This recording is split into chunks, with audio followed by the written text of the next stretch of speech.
Bigla bang nawala ang lamig ng aircon ng sasakyan mo? Halika, sabay nating i-troubleshoot to para magka-idea naman tayo. Toyota Vios pala ang unit natin ngayon.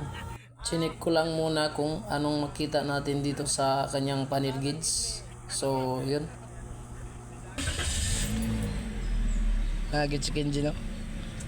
At pagka-andar ng makina ay kita natin na may check engine, umilaw ang kanyang indicator light. Toyota Vios. So may horn pa naman siya. Tapos dito nga ay ni-number 4 ko lang yung fan blower switch niya. At may hangin. na-feel ko na walang bumubuga na hangin. So tinis ko pa to gamit ng papel, so wala talagang buga.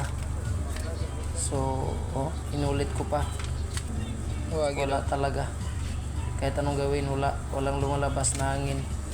Di ko na lang to in-scan upang makatipid naman si may-ari.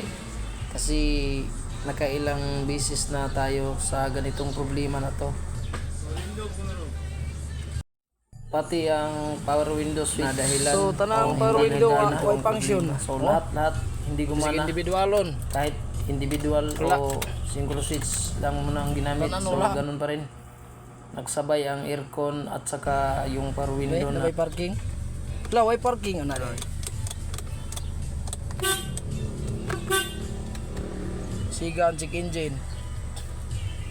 Apa ni sir? Way blower, way aircon, way cooling fan, hurot. Siyempre, back to basic tayo. So ganito lang muna yung umpisa natin na diagnose o troubleshoot. Dito lang muna tayo maghanap ng kung anong makikita natin. So chinik ko muna yung isa-isa yung fuse niya. Mas ilalim pa lang fuse nito. So yun, may umilaw naman. At dito nga, may nakita kami hindi umilaw sa kabilang paa ng fuse. So hinugot ko muna to. At dito nga, may nakita tayong putol na fuse. So Kita putol. lagi tong napuputol. So hindi lang isa, kundi tatlo na yung naubos namin na fuse. Katakbo lang ng konti, balik na naman ang customer kasi butchok na naman yung fuse niya. So may problema talaga ang kanyang wiring.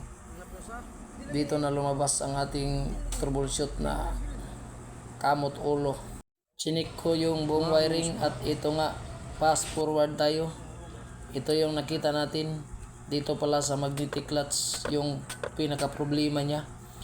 Nagdikit yung dalawang wire. Fast forward na naman tayo. At ito na yung finished product natin. So ginamitan lang muna natin ng shrinkable tube, tapos nilagyan ng sealant. So okay na. Okay, testing muna tayo. So start muna natin yung engine. So okay na, nawala ng check engine kahit hindi natin na-scan. So okay na, goods na. I-check muna natin yung power window. So good, nag-working na yung power window. Taklob. So yun, taklob. So check natin yung blue air. So number 3 lang muna. So yun, may hangin na, bumuga. So goods na to. So malamig na yung aircon ni sir. So yun. Pati ang power window, so gumana na rin. So yun. Saka yung individual passenger, so okay na.